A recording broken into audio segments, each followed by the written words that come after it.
Welcome back friends and thank you.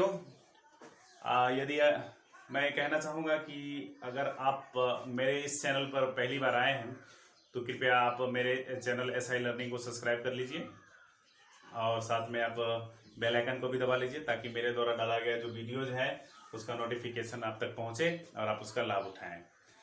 सो हम लोग आज इस टॉपिक पे बात करेंगे। This is very important topic and we are going to discuss on the topic that is tectonic process. उस पर हम लोग बात करेंगे। ये जो हमारा माउंटेन का जो फॉर्मेशन है, लैंड फॉर्म का जो फॉर्मेशन हुआ है वो इसी थ्योरी पे हुआ है। So this is very important theory. हम लोग बात करेंगे इस पे टेक्टोनिक थ्योरी। टेक्टोनिक थ्योरीज पे जब हम बात करेंगे तो हम अगर इस को बांटते हैं, प्लेट्स को जब हम लोग डिवाइड करेंगे तो इसको दो भाग में, एक मेजर प्लेट्स और दूसरा माइनर प्लेट्स। लेकिन मैं बता दूं आपको कि 1967 ईस्वी में 1967 ईस्वी में इसको जो है इस सिद्धांत को दिया था किसने? मैकेंजे ने, पार्कर ने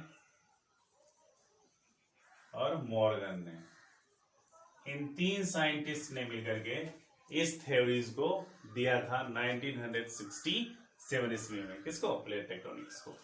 तो प्लेट टेक्टोनिक्स जो थ्योरीज है उसमें मेजर के बारे में हम लोग जब बात करेंगे और माइनर के बारे में बात करेंगे तो मेजर प्लेट्स का जो नंबर है वो 7 है, ओके। और माइनर्स के बारे में जब हम बात करेंगे इसकी संख्या 20 है, लेकिन नासा ने वर्तमान में इसको 100 के आसपास बताया है। लेकिन बेसिकली हम लोग 20 लेकर के ही चलेंगे और 100 भी बताया गया है नासा के द्वारा।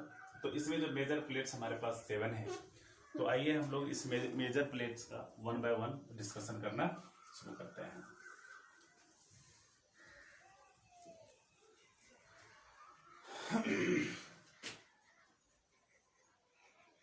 मेजर प्लेट्स जो हमारे पास हैं उसको 3 कैटेगरी में हम लोग इसको डिवाइड करेंगे।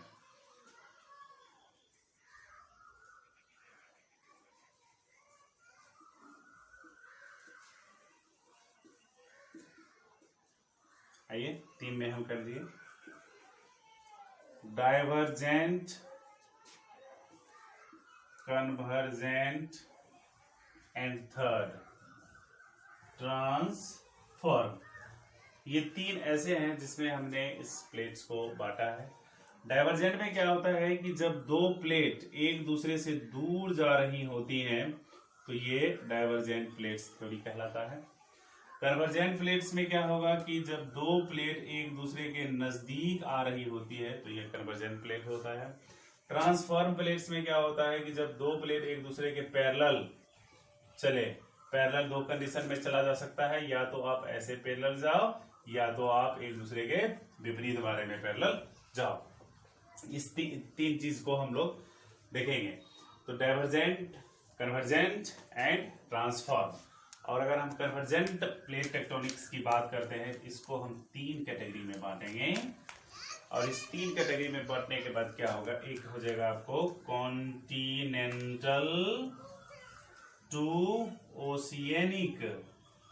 फर्स्ट कॉन्टिनेंटल टू ओशियनिक, और सेकेंड हो जाएगा आपको ओशियनिक टू ओशियनिक, और थर्ड आपका जो होगा वो continental to continental, continental to continental.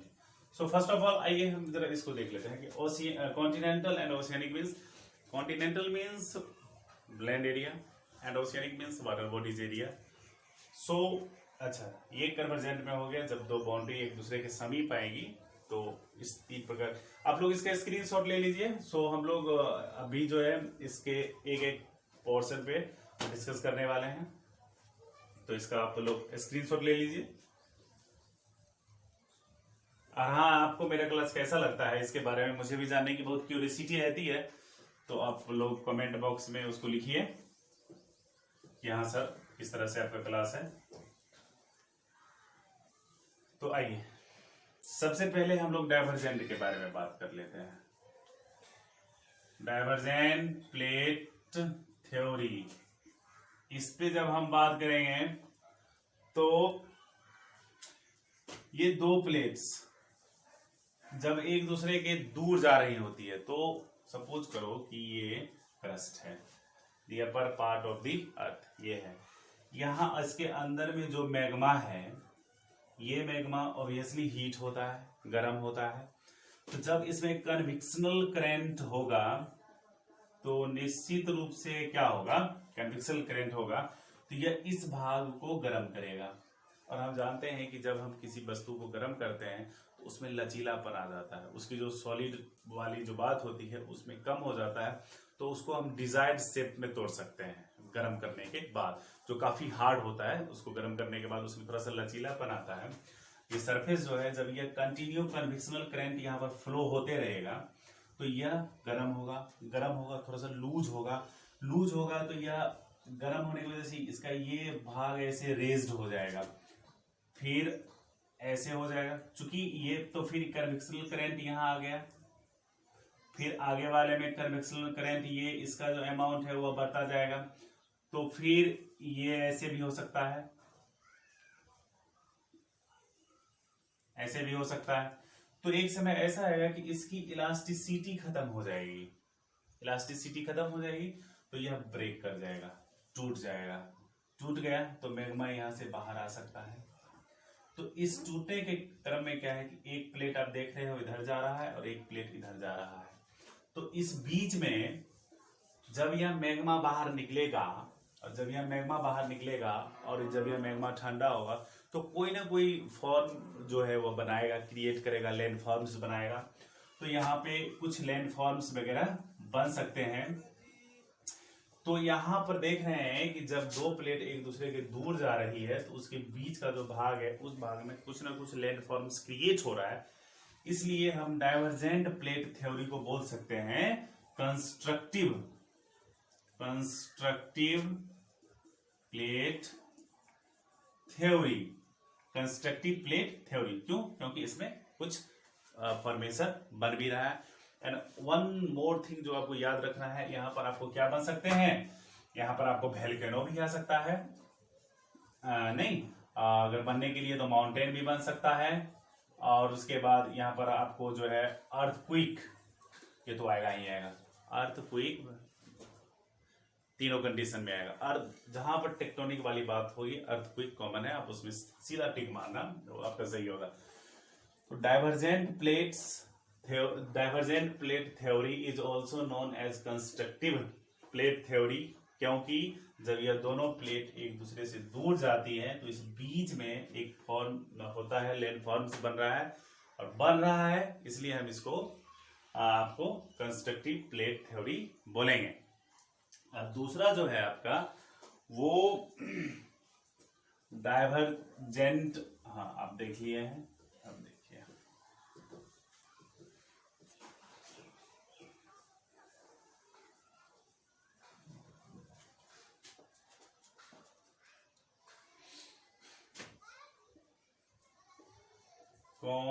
Convergent plate theory, इसको हम 3 भाग में बांटेंगे, जो मैंने आपको वहां पर बताया था कि 3 भाग में बांटना है। और सबसे पहला था हमारा कॉन्टिनेंटल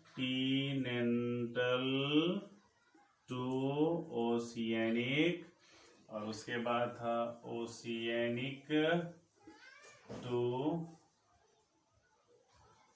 ओशियनिक, और तीसरा था आपको कॉन्टिनेंटल टू कॉन्टिनेंटल।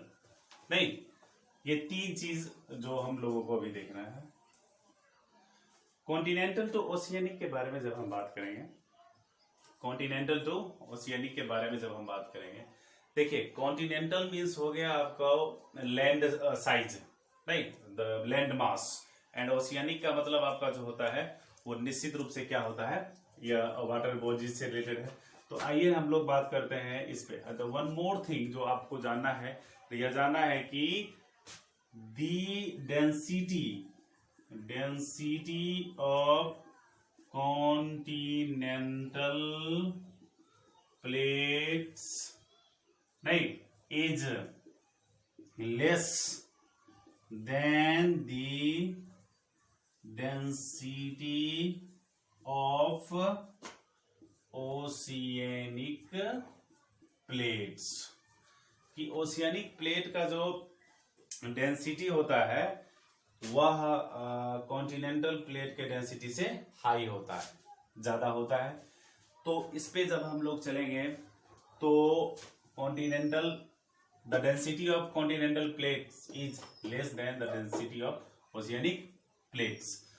तो आइए हम लोग इस पे बात करते हैं कि ये एक प्लेट है और एक ये प्लेट है और एक ये प्लेट है। तो हम यहाँ पर देख रहे हैं कि अभी हमने जस्ट पढ़ा है कि the density of continental plate is less. तो ऑब्वियसली ये हो जाएगा आपको कॉन्टिनेंटल वाला पार्ट और ये हो जाएगा ओशियनिक प्लेट्स। अब आप इसको गौर से देखिए कि हम देख रहे हैं कि कॉन्टिनेंटल का जो प्लेट है वो ऊपर में है और ओशियनिक प्लेट जो है वो नीचे धंसा हुआ है। तो ऑब्वियसली ये ऊपर की ओर ऐसे पुश करेगा और नीचे की ओर या ऐसे करके फुल होते हुए नीचे की ओर आएगा, ये ऐसे नीचे की ओर आते जाएगा। और हम जानते हैं कि जब ये प्लेट नीचे आएगा तो यहाँ पर जो है हाई टेम्परेचर है, हाई टेम्परेचर है। यहाँ पर जब हाई टेम्परेचर है तो क्या होगा कि यह धीरे धीरे मेल्ट होगा। ये भाग जो बाहर निकला हुआ वाला भाग है ये भाग मेल्ट होगा और मेल्ट होने के साथ साथ यह मैग्मा बनाना फॉर्म करेगा। क्योंकि हम जानते हैं कि जब हम नीचे जाते हैं तो टेम्परेचर जो है वह हाई होता है और जब हम ऊपर आते हैं तो टेम्परेचर जो है वह लो होना शुरू हो जाता है। तो जब यह नीचे की ओर आएगा तो यह धीरे धीरे मेल्ट होगा और मेल्ट होने के बाद मैग्मा बनेगा। और यही मैग्मा जब बाहर ऐसे निकलेगा, यहाँ पर जब टेम्परेचर हाई होता जाएगा और मैग्मा जो है वो बाहर निकलेगा तो यहाँ पर ये क्या बनाएगा, वोल्केनो बनाएगा। अब आप देखिए कि ये प्लेट और ये प्लेट जब आपस में कोलिजन करेगा तो कुछ ना कुछ सेडिमेंट्स जो है यहाँ पर वह सबडक्ट करेगा, कुछ ना कुछ सेडिमेंट्स यहाँ पर सबडक्ट करेगा। तो ये जो सबडक्शन है, इसके सबडक्शन होने के बाद यह जो फॉर्मेशन बनेगा ये आपका फोल्ड माउंटेन बनेगा, फोल्ड माउंटेन बनेगा। ये कॉन्टिनेंटल और ओशियनिक में जब हम करेंगे तो ये जो आपका कॉन्टिनेंटल प्लेट्स है और ये आपका जो ओशियनिक प्लेट्स है, ये दोनों जब कोलिजन करेगा तो यहाँ पर सेडिमेंट्स जमा होंगे और यही सेडिमेंट जमा जो है जब यह फॉर्म लेगा तो ये आपको फोल्डेन माउंटेन बनाता है। अब देखिए इसमें कंप्रीहेंसिव फोर्स लग रहा है। कंप्रीहेंसिव फोर्स के वजह से यहाँ पर एक फोल्डिंग का प्रोसेस होता है और फोल्डिंग के प्रोसेस होने के बाद ही ये फोल्ड माउंटेन बनता है। जब आप देखेंगे कि जब कोई भी ऐसे करके दो प्लेट्स आपस में आकर के ऐसे टकराएगी तो निश्चित रूप से उसमें ऐसे करके एक ये वाला शेप तैयार होता है कि दो प्लेट्स आपस में ऐसे करके आके ऐसे अगर टकरा गया तो निश्चित रूप से ये ऐसे फॉर्म में आ जाएगा, थोड़ा सा इसमें स्ट्रिंग गर्त टाइप से बन जाएंगे, अप एंड डाउन हो जाएंगे। तो वही ये दोनों का सबडक्ट हो रहा है और यहाँ पर आपका क्या बन रहा है, फोल्ड माउंटेन बन रहा है और यहाँ पर वोल्केनो होंगे। तो इसमें हम क्या देख रहे हैं कि जब हमारा कॉन्टिनेंटल टू ओशियनिक कोलिजन होगा तो क्या बनेगा, पहला वोल्केनो होगा, सेकेंड नंबर फोल्ड माउंटेन बनेंगे एंड थर्ड मैंने बताया है दोस्तों अर्थक्वेक तीनों कंडीशन में यहां पर आएगा तो आएगा। नेक्स्ट है हमारा ओशियनिक टू ओशियनिक।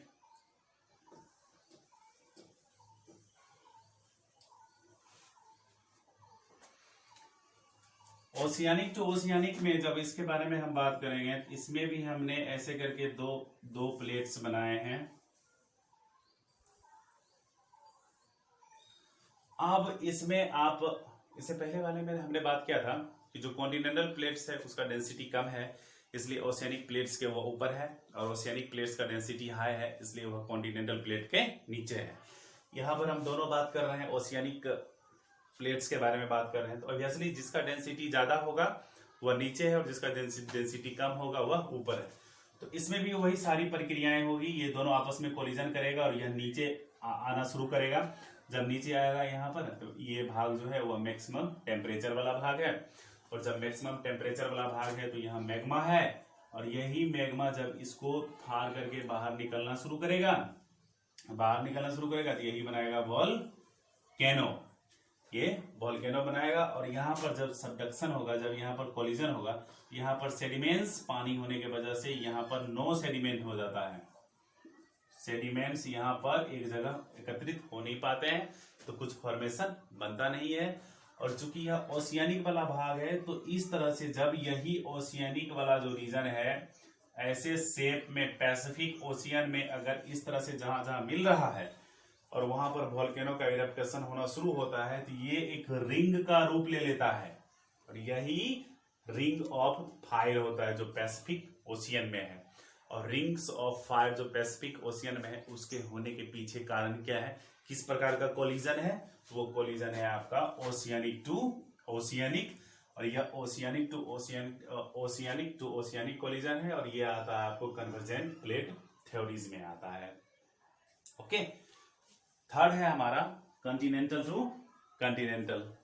इस पे जब हम बात करेंगे कॉन्टिनेंटल टू कॉन्टिनेंटल, तो इसमें भी ये हमारा लैंड मास है और ये हमारा लैंड मास है, जो दो प्लेट है इसमें।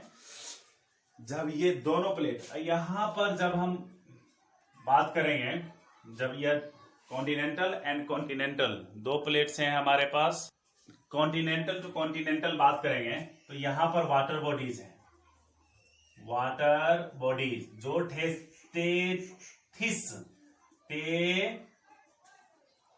थिस सागर सी के नाम से है। तो इसमें क्या होगा कि ये भी कॉन्टिनेंटल और ये भी कॉन्टिनेंटल, तो एक दूसरे का जब यह कोलिजन करेगा तो इसका सबडक्ट ये बहुत नीचे नहीं आएगा, चूंकि ये दोनों जो है कॉन्टिनेंटल प्लेट्स में है, तो यह काफी नीचे नहीं आएगा। तो जब नीचे नहीं आएगा तो यह उस मैक्सिमम टेम्परेचर तक नहीं पहुंचेगा, ये वाला भाग जो मेल्ट होकर के मैग्मा बनाए और मैग्मा के बाद फिर वोल्केनो हो, नहीं ऐसा नहीं होगा, ये अटक जाता है।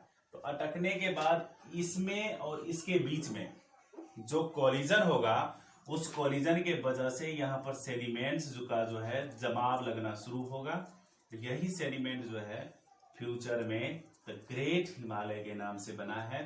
तो यहाँ पर आपको ये भी पता चल जाता है कि हिमालय जो बनी हुई है उससे पहले वहां पर एक सागर था, उसका नाम था टेथिस, और यह जो हिमालय का जो फॉर्मेशन है वह प्लेट टेक्टोनिक पर ही डिपेंड है। एक्चुअली नॉट ओनली हिमालय, बल्कि जितना भी माउंटेन्स है उस सभी माउंटेन्स जो है वो प्लेट टेक्टोनिक पर ही डिपेंड करता है।